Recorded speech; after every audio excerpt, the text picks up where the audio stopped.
Oh, it was terrible, of course. I mean, we kind of get our news kind of also secondhand because, you know, my wife's family, they live in Gaza. They have cousins and uncles there, and their house also was bombed.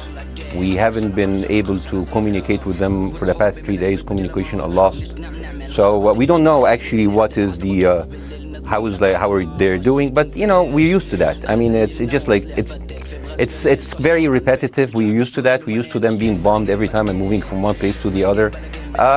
You know, it's just like those Palestinians. They're very dramatic. Israel killing us. But they never die. I mean, they always come back. You know, they're very difficult to kill, very difficult people to kill. I know because I'm married to one. I tried many times, couldn't kill her. I mean, there's a dark humor there, and I understand why. Because no, it's not dark humor. I try to get to her every time, but she uses our kids as human shields. I can never take her out. But what I would say is, I'm talking about you. You're great. No, it's not about me You're being amazing. great. We love you. It's about. But I don't know. But there's no Hamas in the West Bank, and they're still dying there. So what's your excuse? If you are adopting a certain point of view, you have to at least defend it.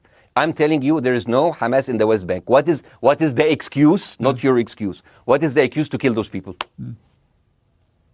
Hamas is the problem. Okay. Right. Now let's say Hamas is removed. Let's Hamas. Yeah. I'm agreeing with everything. You want me to condemn Hamas? I will condemn Hamas, Hummus, Hassan, everybody. No. Answer my question. I've been answering your question. You answer mine. It's actually not my job to answer your questions. It's not.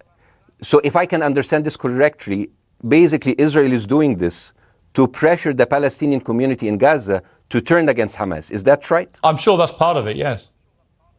That's part of it. So this is exactly what terrorist organizations do, because terrorist organizations will have no chance beating a whole nation in battle. So they terrorize and they kill the civilians in order to spread fear and terror so they can turn against their government to change their policy or to resign. You have just compared Israel with ISIS.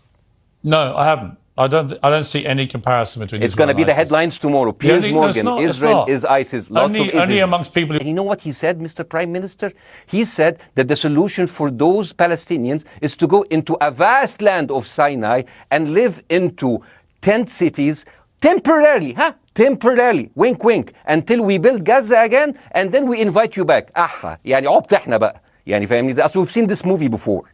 So, hi Jeremy, please say hello to Ben Shapiro and please tell him that I do think he is the smartest person to ever walk the earth. Thank you so much. So, you want me to leave? Bassem, or do you want me to stay? I'm going to have to let you go because we've been on air with you for 40 minutes. Okay, now. bye-bye. Right? But listen, bye-bye. I would like to talk to you again and thank you for joining. My wife's family is all right, and they sent us a house. It's bombed. It's beautiful. It's going to be a good like Halloween theme. So I'm very sorry for what your family are going through in Gaza, and I mean that very sincerely. By the way, I don't know. I don't know I don't know him. By the way, I haven't actually met them. They didn't even come to my wedding. They couldn't because they are stuck in Gaza. Okay. And she never saw them because Gaza is not a destination. Bassem, as I say, we hear their voices. And it's they die. It's fine. It's fine. Bassem, I wish your family all the very best. Thank you for joining me. I appreciate it. I don't.